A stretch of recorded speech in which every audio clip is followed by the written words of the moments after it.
Good morning.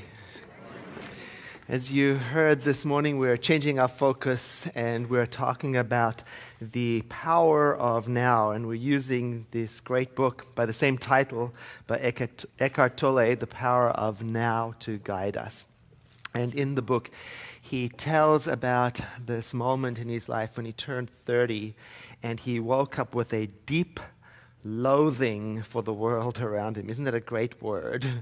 Hate of the world around, but mostly he had the loathing for his own existence. He couldn't figure out his struggles, the struggles in the world, the misery, and he had this strong longing to be annihilated, destroyed, to disappear. And he noticed, fortunately, which is like a moment of Enlightenment. He noticed, fortunately, in him a thought running through. And the thought went like this: I cannot live with myself any longer. And it occurred to him, as he took a moment to notice that thought, that there were two parts in the statement. There was I, and there was myself. There's the I, and there is the self that cannot be lived with. Two parts. And in something like a moment of clarity, he thought to himself, well, maybe only one of them is real. And that began his exploration of the difference between what is real and what isn't real. And he kind of dropped into a state of happy acceptance that there was actually a realness to being that was not dependent on any external outcome or definition. And he started to notice the realness of the world around him as if for the first time, like he was brand new at noticing the world. And he spent months in a state of uninterrupted bliss, he says, which over time he began to become accustomed to, so it sort of lessened in its intensity, but it lingered with him in his awareness to the point where he realized that nothing that he had ever done, nothing that he was currently doing, and nothing that he would ever do could ever possibly add something to what he already had in the moment. And he wandered around like this in this state of happy realization, and people began to notice. And people began to want what he had. And they would say to him, I want what you have. And that began his journey of trying to explain his realization of the incredible power of the current moment. So he tried to tell the people who came to him, wanting what he had, he tried to tell them, you already have it. You just can't feel it. Because your mind is making too much noise. And he talks about that in the book. This noise of the mind. He talks about it from different angles. He talks about what is false in you and what is real in you. He talks about what is not now and what is now and the difference between. And he talks about how to stop taking what is false and making something out of it. How to stop taking not now and giving it all the power and giving it all the control and all of the attention. It's the sort of book you have to read with a lot of pauses. I love his humble way of sharing his wisdom, like this part over here. He says, I cannot tell you any spiritual truth that deep within you you don't already know. All I can do is remind you of what you have forgotten.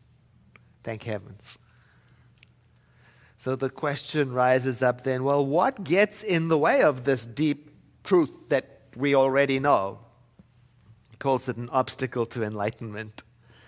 What gets in the way? What are the obstacles to enlightenment?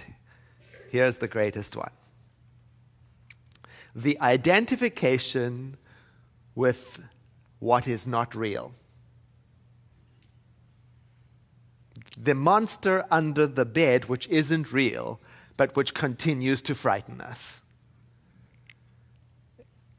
Everybody's got their own version of the monster. Don't you? Has anybody else got a monster? Just one. Victoria. Right, huh?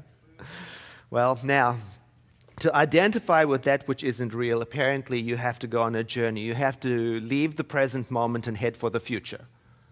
Or you have to depart from now and head for the past. One way or the other, you can't be in the current moment. You can't be right now, because that's where the noise of the mind is present, in the future, in the past. On the other hand, to identify with what is real, you have to have a deep affinity, a deep awareness of the current moment. You have to feel it. And he says that in that moment, you might never fully understand its nature, but you will be able to sense it as a kind of peace, a quietness of the current moment.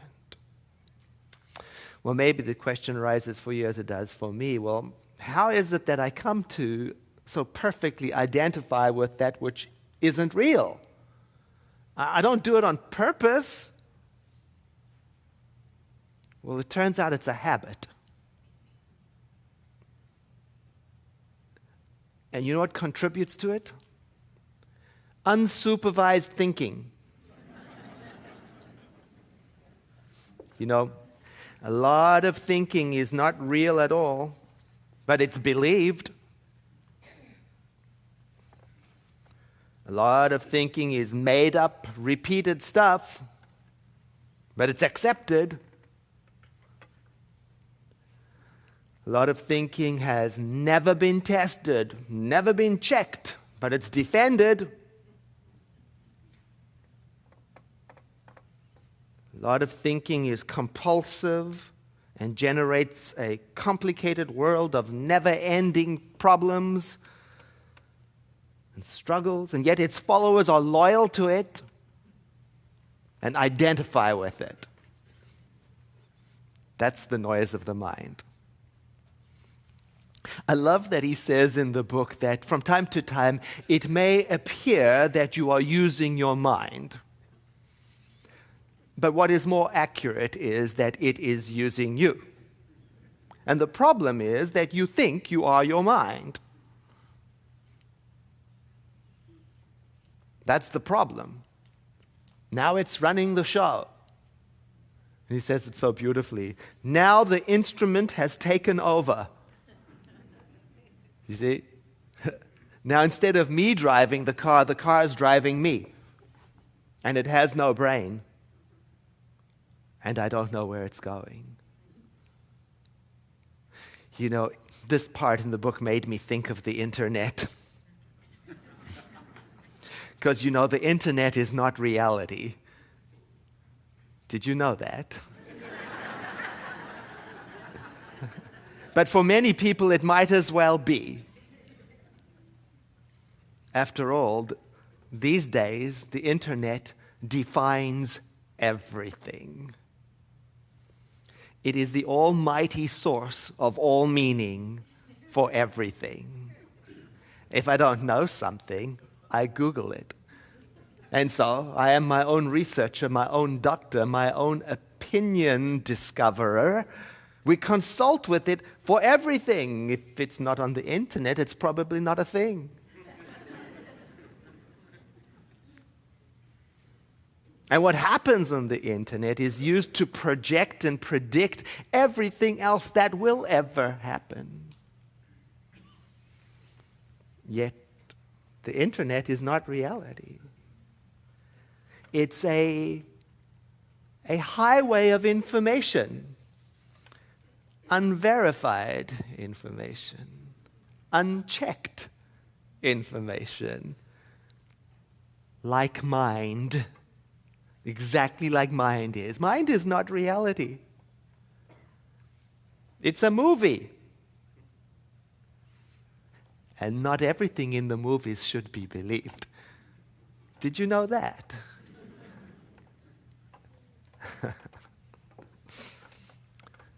Little change in direction because I love this piece from the book. It's small, so I'll read it to you.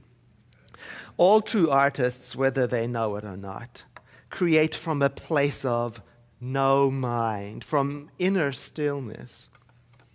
The mind then gives form to the creative impulse or insight. Even the greatest scientists have reported that their creative breakthroughs came at a time of mental quietude. The surprising result of a nationwide inquiry among America's most eminent mathematicians, including Einstein, to find out their working methods, was that thinking plays only a subordinate part in the creative act itself. So I would say that the simple reason why the majority of scientists are not creative is not because they don't know how to think, but because they don't know how to stop thinking. Well, not just scientists, huh? People. Oh, to find the off button, wouldn't that be wonderful? I mean, sometimes we know you have the sense it might be important to just pause, but how? We have this lingering sense that it's true. We might want to have how? I was thinking about this visit I had to the Burbank, Southern California Center for Spiritual Living, and I went to the bathroom to wash my hands, and there was a soap dispenser there. You press the button to get the soap. And on the soap dispenser was the sign that said, important. But all of the soap dripping over the ears had washed away the rest of the warning. So you're left with a lingering sense there was something very important as you washed your hands that you ought to know. Like this. How do you turn it all down? So how do you turn down the volume of the thinking voices of the mind? Here it is. Are you ready? Number one. There can be no force or violence. Number two. There can be no force or violence. Number three. There can be no, don't go on automatic. That's the third part.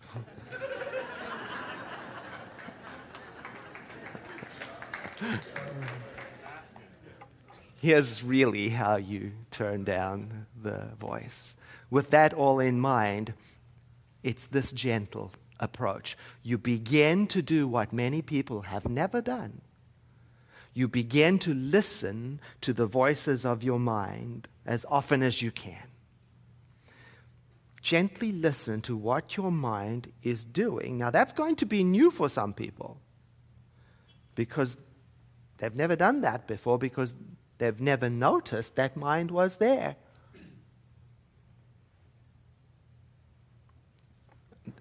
That is actually the stealth power of mind, is that it usually isn't noticed.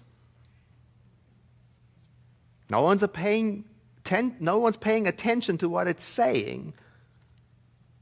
So it literally gets away with murder.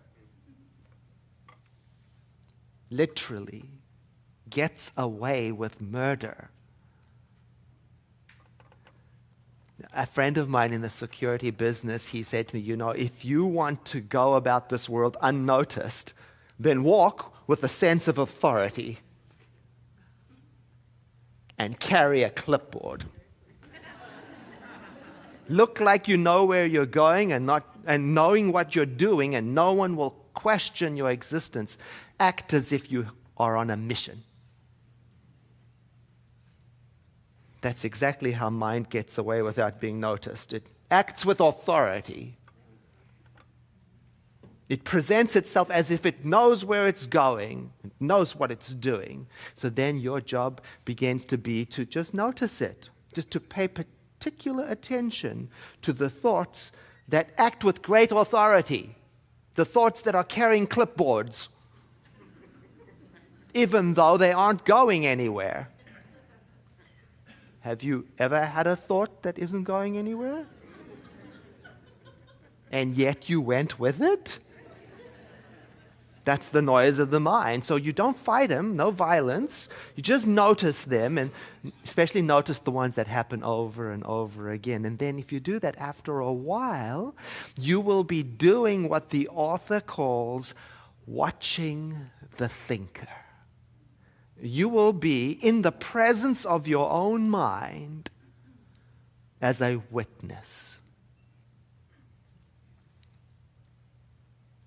The witness and the mind.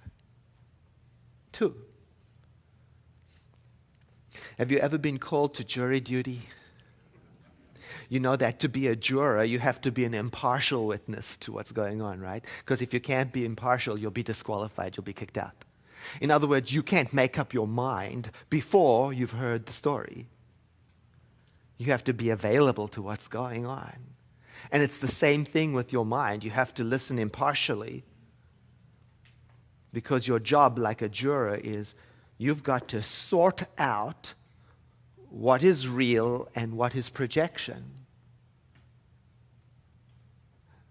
And if you listen impartially, soon you will start to see that there really is a difference between what is real and what is not real. There's a difference between the voices of your mind and the I that is listening in on it.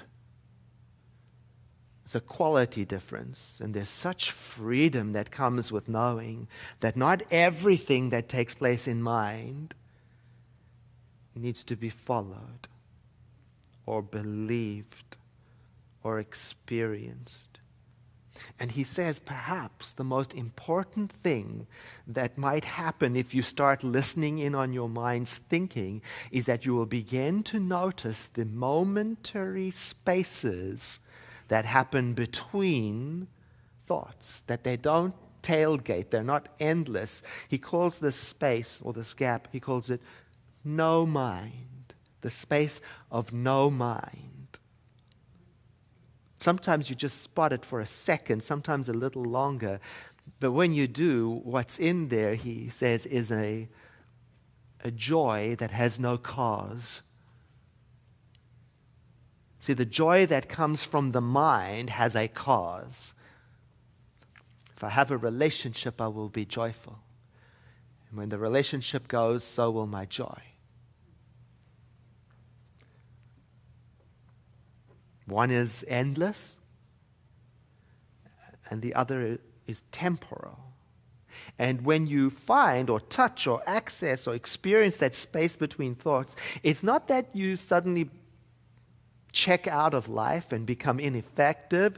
It's not trance-like. It's not a loss of awareness and engagement. It's just the opposite. It's like a focusing of the lens, more awareness, more present, less distraction, more available. So not to confuse the place of no mind with that other thing which is called escaping through self-numbing. That's different. And the author says, look, if it's difficult to find that space between thoughts, you can practice something that is very beneficial and rewarding to do, and that is to direct your attention to the present moment using ordinary activities. He gives a great example. In your everyday life, you can practice this by taking any routine activity that normally is only a means to an end and giving it your fullest attention so that it becomes an end to itself. For example, every time you walk up and down the stairs in your house or place of work, pay close attention to every step, every moment, even your breathing. Be totally present. Or when you wash your hands, pay attention to the sense perceptions associated with the activity, the sound and feel of the water, the movement of your hands, the scent of the soap, and so on. In other words, you can use mindfulness practices to help yourself focus on the moment, like when you're making a cup of tea or coffee, or like that moment when you get in your car alone and you close the door to take an opportunity to pause for a few seconds to notice the moment, to observe the flow of your breath, to feel the sensation of the car. In other words, to practice becoming aware of the silent but powerful presence of the moment. And he says, there is one certain measure that you can count on that will help you determine whether or not you're being successful in this regard, and that is the amount of peace you feel.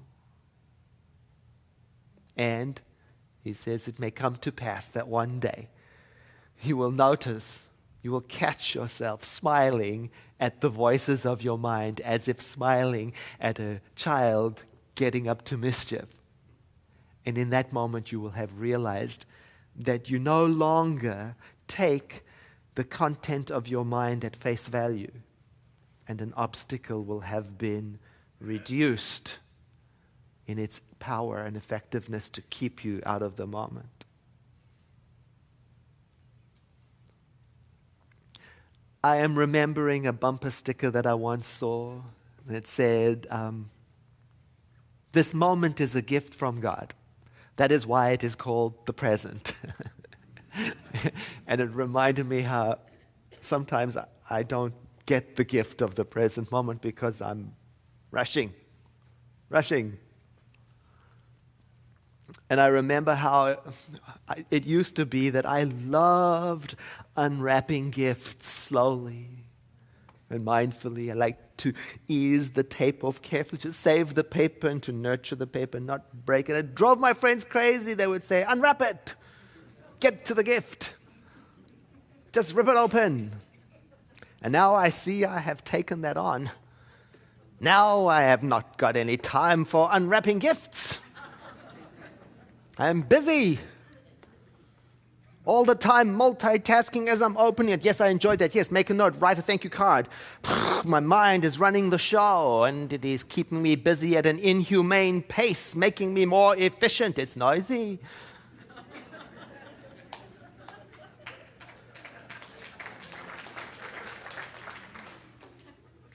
But now I have learned something. Now I have something to say to my mind. I can say, wait a minute. Who's running the show?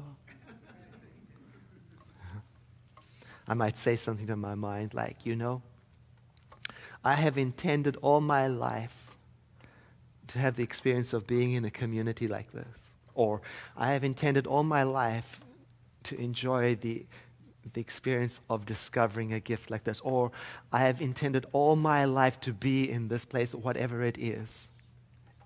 And here it is now. What's the rush?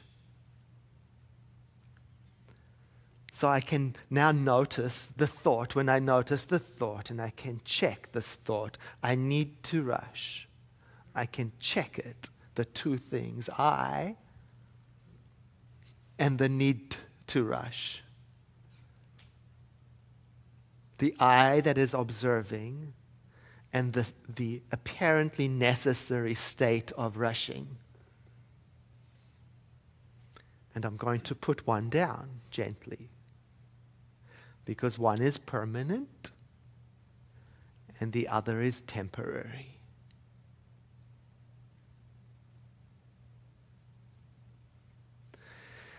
Let us pray.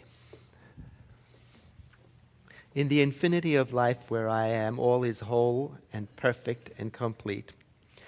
I say these words to remind me of this thing called divinity that I'm starting my prayer with by acknowledging it as the wholeness that is present in this moment.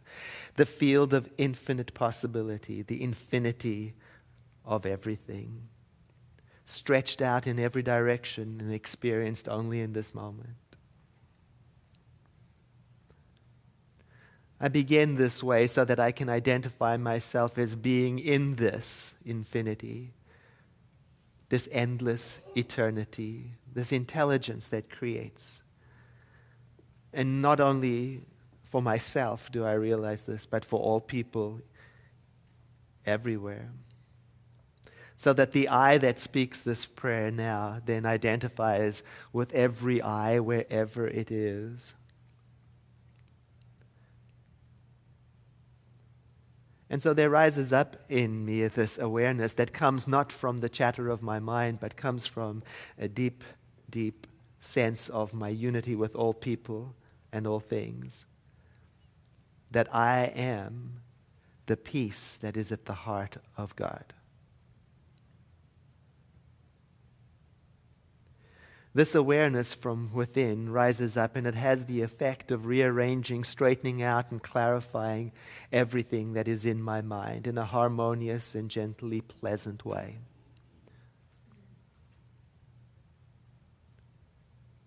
I call this healing, and it means to me a revealing of the natural state of harmony and bliss that is in every one of us and in all of creation.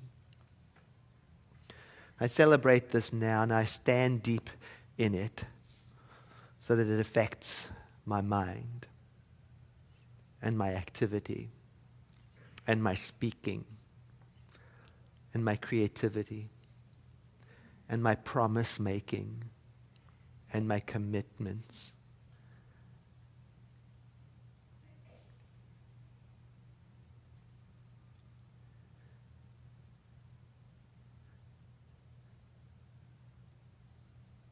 And to bring this time of prayer to a close, I invite you to breathe in with me and to exhale into a moment of quiet contemplation.